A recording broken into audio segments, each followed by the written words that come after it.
Chapter 11.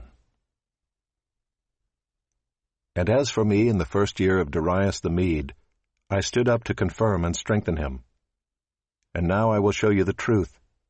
Behold, 3 more kings shall arise in Persia, and a 4th shall be far richer than all of them.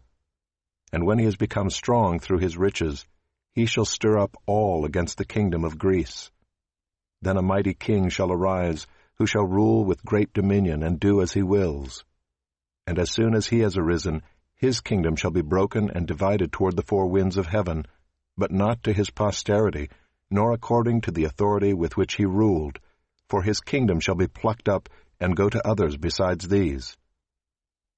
Then the king of the south shall be strong, but one of his princes shall be stronger than he and shall rule, and his authority shall be a great authority.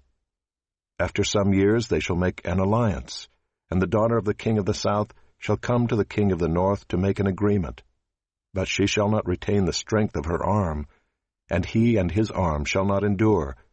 But she shall be given up, and her attendants, he who fathered her, and he who supported her in those times. And from a branch from her roots one shall arise in his place. He shall come against the army, and enter the fortress of the king of the north, and he shall deal with them and shall prevail. He shall also carry off to Egypt their gods with their metal images and their precious vessels of silver and gold, and for some years he shall refrain from attacking the king of the north. Then the latter shall come into the realm of the king of the south, but shall return to his own land. His sons shall wage war and assemble a multitude of great forces, which shall keep coming and overflow and pass through, and again shall carry the war as far as his fortress. Then the king of the south, moved with rage, shall come out and fight against the king of the north, and he shall raise a great multitude, but it shall be given into his hand.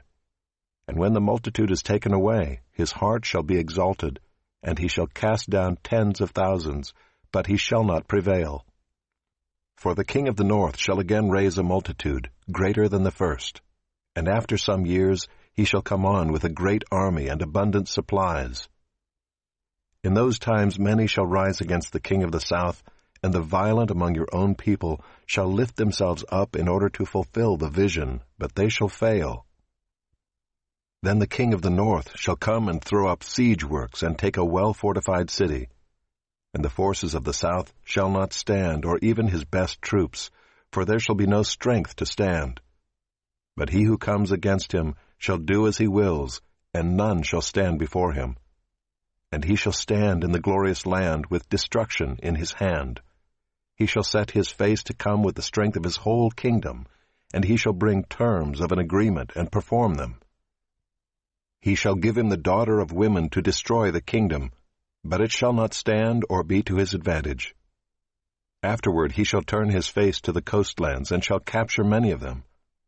But a commander shall put an end to his insolence. Indeed, he shall turn his insolence back upon him. Then he shall turn his face back toward the fortresses of his own land, but he shall stumble and fall, and shall not be found. Then shall arise in his place one who shall send an exactor of tribute for the glory of the kingdom. But within a few days he shall be broken, neither in anger nor in battle. In his place shall arise a contemptible person to whom royal majesty has not been given. He shall come in without warning and obtain the kingdom by flatteries. Armies shall be utterly swept away before him and broken, even the prince of the covenant. And from the time that an alliance is made with him, he shall act deceitfully, and he shall become strong with a small people. Without warning he shall come into the richest parts of the province, and he shall do what neither his fathers nor his fathers' fathers have done, scattering among them plunder, spoil, and goods. He shall devise plans against strongholds, but only for a time. And he shall stir up his power and his heart against the king of the south with a great army. And the king of the south shall wage war with an exceedingly great and mighty army, but he shall not stand, for plots shall be devised against him. Even those who eat his food shall break him. His army shall be swept away, and many shall fall down slain. And as for the 2 kings, their hearts shall be bent on doing evil. They shall speak lies at the same table, but to no avail, for the end is yet to be at the time appointed.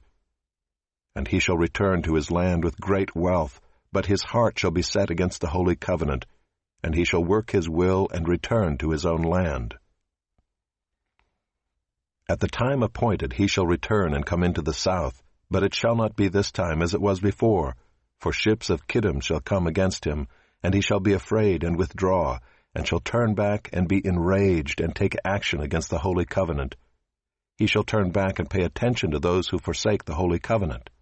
Forces from him shall appear and profane the temple and fortress, and shall take away the regular burnt offering. And they shall set up the abomination that makes desolate. He shall seduce with flattery those who violate the covenant, but the people who know their God shall stand firm and take action.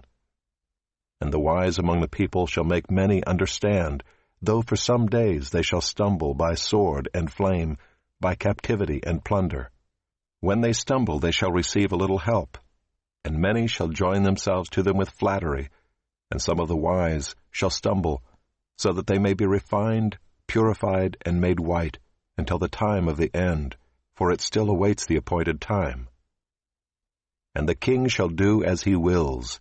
He shall exalt himself and magnify himself above every god, and shall speak astonishing things against the God of gods.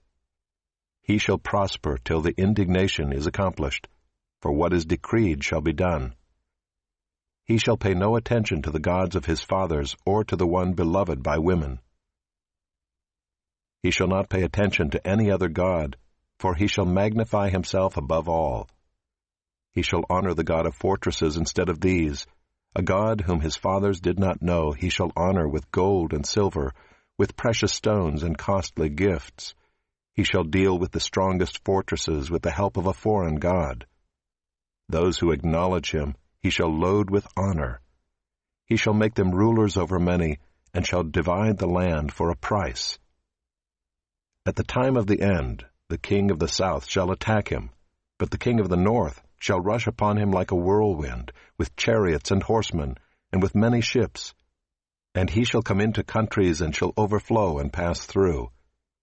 He shall come into the glorious land, and tens of thousands shall fall, but these shall be delivered out of his hand, Edom and Moab, and the main part of the Ammonites. He shall stretch out his hand against the countries, and the land of Egypt shall not escape. He shall become ruler of the treasures of gold and of silver, and all the precious things of Egypt, and the Libyans and the Cushites shall follow in his train. But news from the east and the north shall alarm him, and he shall go out with great fury to destroy and devote many to destruction. And he shall pitch his palatial tents between the sea and the glorious holy mountain. Yet he shall come to his end, with none to help him.